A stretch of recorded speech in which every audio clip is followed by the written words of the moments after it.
I think one of the most important moments in the first volume is when Kana asks Mike whether he was the husband or the It's wife. Mike. Is it Mike? Is it Mike? It's Mike. He's from Canada. Oh, well, shit. Okay, I'm like, okay, this gotta be a He's a Japanese white- name. Okay, I'm bad. His My name bad. is Mike Flanagan.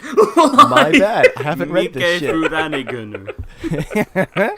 Okay. Weeb, turn the weeb off. My bad.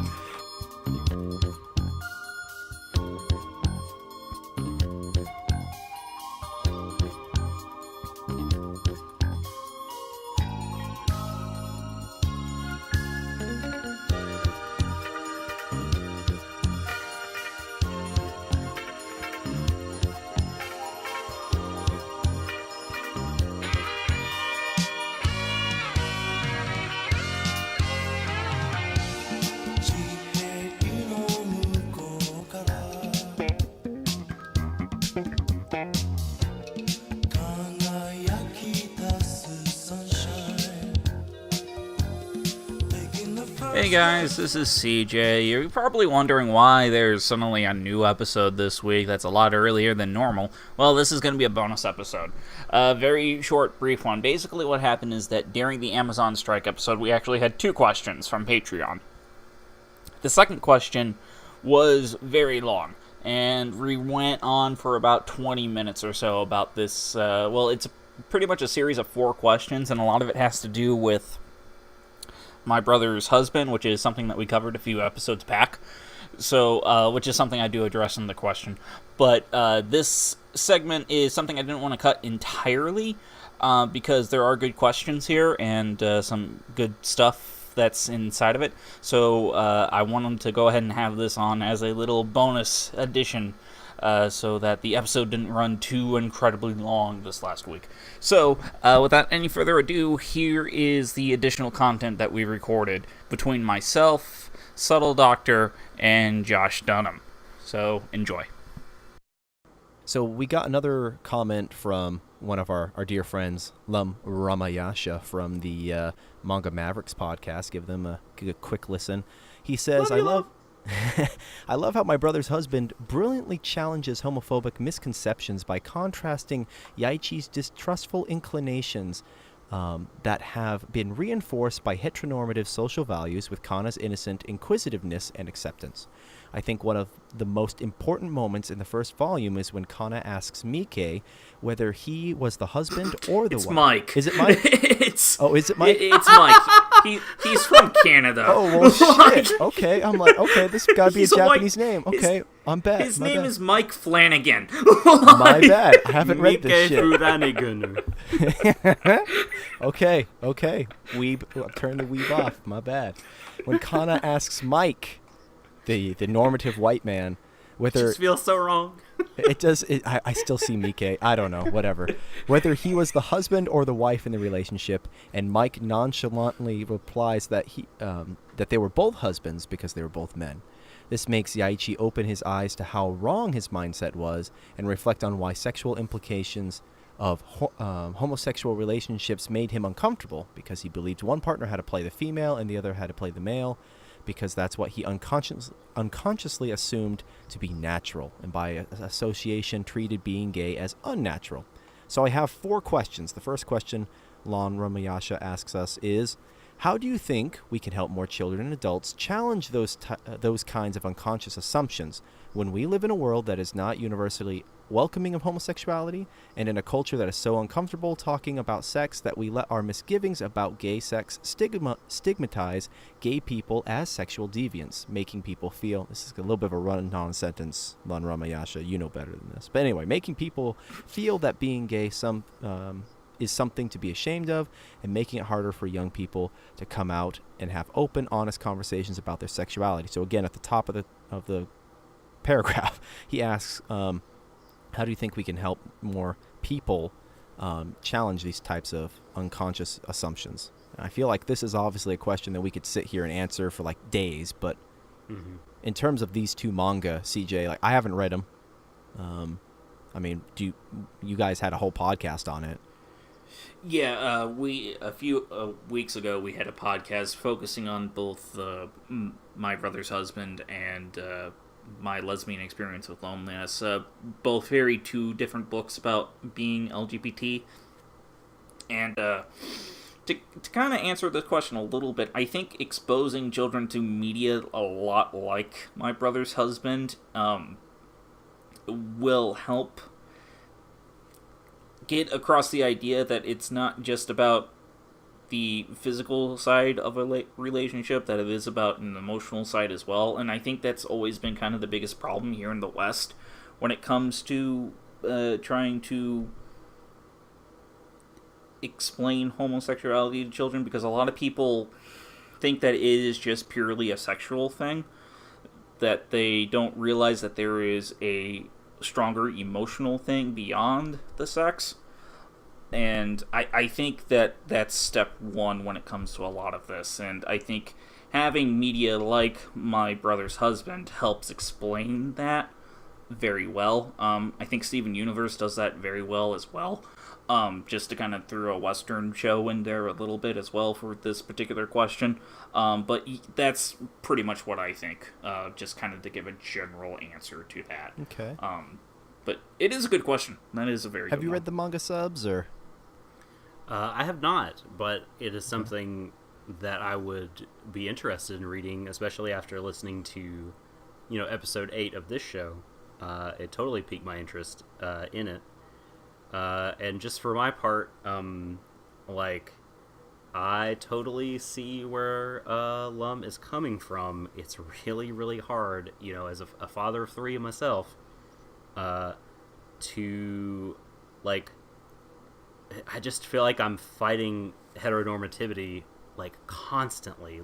There's so many things that enforce heteronormative and traditional gender roles. And so I just try in, a lot of small ways and influence I have with my children to, to push back against that and say, no, it doesn't have to be this way.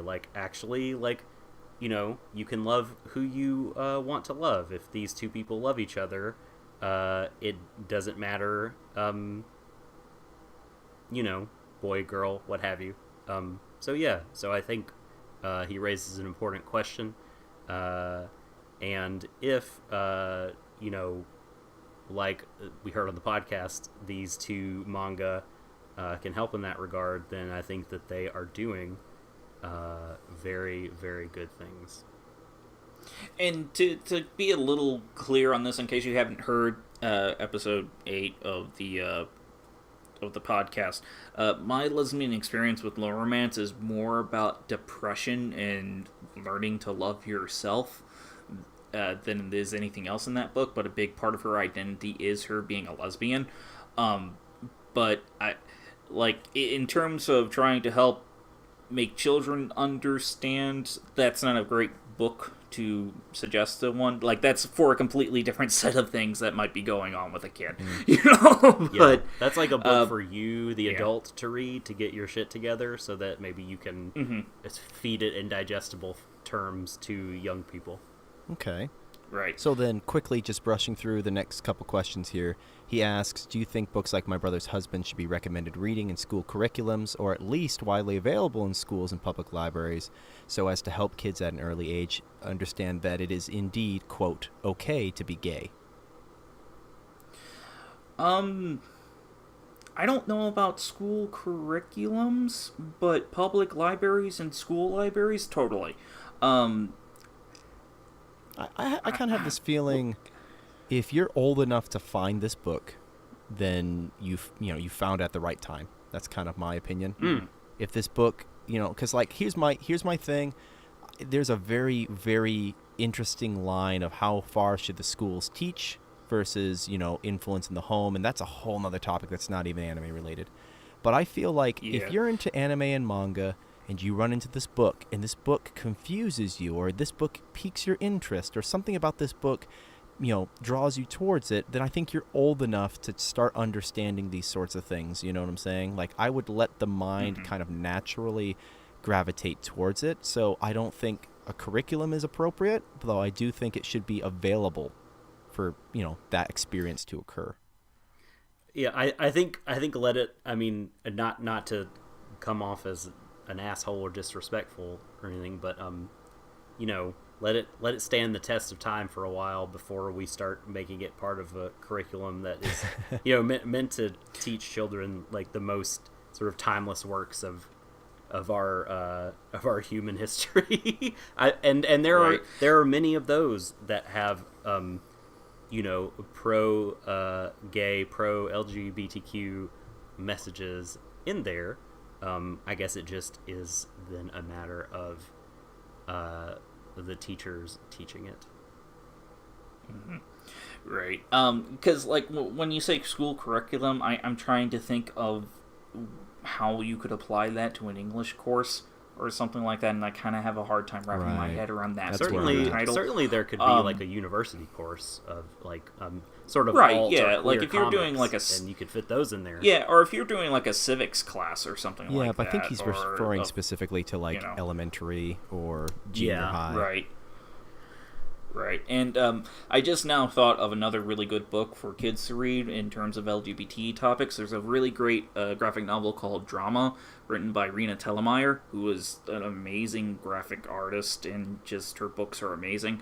Her book Drama is about a kid discovering that he is gay. Like, that's ultimately what that book is about.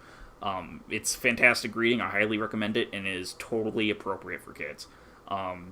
Its actually main target is for kids. It's actually sold it by Scholastic, like that's the publisher for that particular book, and I highly recommend that one for kids. Like that one just kind of came to me, Okay. kind of going back to the previous question. But yeah, go ahead. I'm going to cut the next couple questions short because obviously we're running really long. Is this a book you would feel comfortable giving to someone you know is homophobic to try and change their mind? Again, I'm kind of the opinion, if someone has this hard set opinion of, this is wrong, then I don't know if a manga is really going to change their opinion. I would like to be, Yeah, I 'cause would like to it- say I'm wrong. Like maybe this person really likes manga, and that would change their opinion. But Well, I think the idea, and it's hard for me to speak to this specifically too much because I haven't read it, but I think in general, one of the things that Macross teaches us, right, is the power of media to kind of change culture over time. I think that that's actually quite true, a thing that it reflects, and so I think that there are a lot of values and messages that like being communicated through stories, television, games, movies. You kind of absorb these along the way growing up, like, or as an adult, like that sort of concentrated effort, or what's a better way to put it? That sort of steady stream, I think, can ebb away at even deeply entrenched biases. And But I don't know if like one I manga is honestly going to do it all don't- by itself right then, yeah, like I don't think one, because like the work environment that I'm in right now, there are a lot of people who are homophobic and stuff like that, and it's Yay, Nashville. like I don't think that the best way to deal with someone who is homophobic is to give them a piece of literature, regardless of what it is or what type of literature it is. I think the best way to approach people who are homophobic is to basically just be yourself and prove that you have value and stuff like that, that you're not just a stereotype. Like you're for a me, like person. that's how I typically tend to deal with homophobic people, is just to be like, they're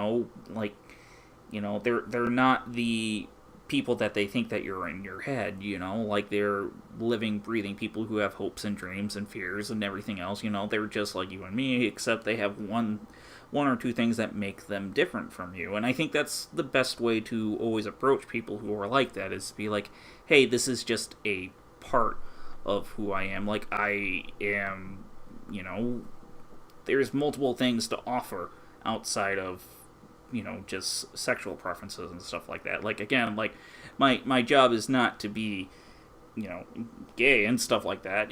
That's just a part of everything that is going on with the personality. And, for clarification, I am bi. So it's just one of those things where it's just like, that's how I feel like that should be dealt with, not just be like, hey, watch this thing. It's just, prove that you are not the stereotype to these people, that your life has value, regardless of if they want to acknowledge it or not. That's how I tackle that particular topic, is, again, just being like, screw you, I am valuable, regardless of if you like it or not, and I'm going to prove it to you.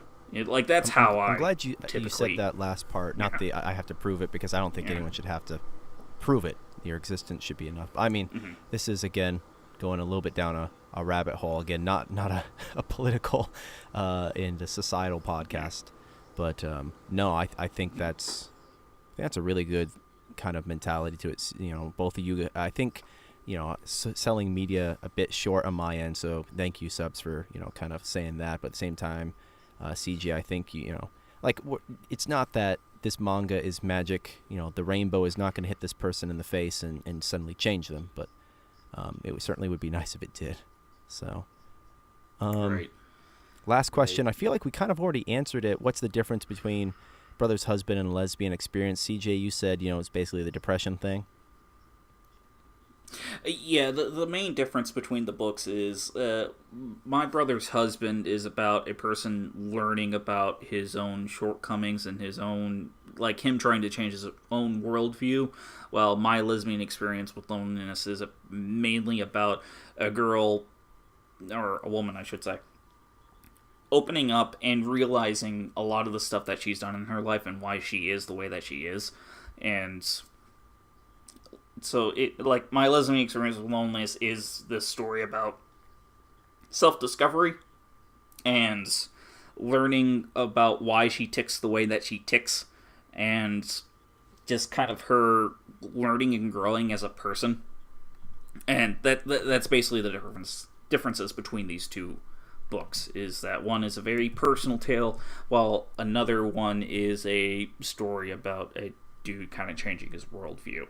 So, okay, well, those were all the questions that we got. I apologize that we couldn't go into greater detail on some of these. Obviously, these are very sensitive questions, and we're trying to answer them in the context of an anime and a manga. But man, I think anyone who's kind of not satisfied with the way we answered these should probably go back and listen to episode 8. I mean, that was dedicated towards this, so.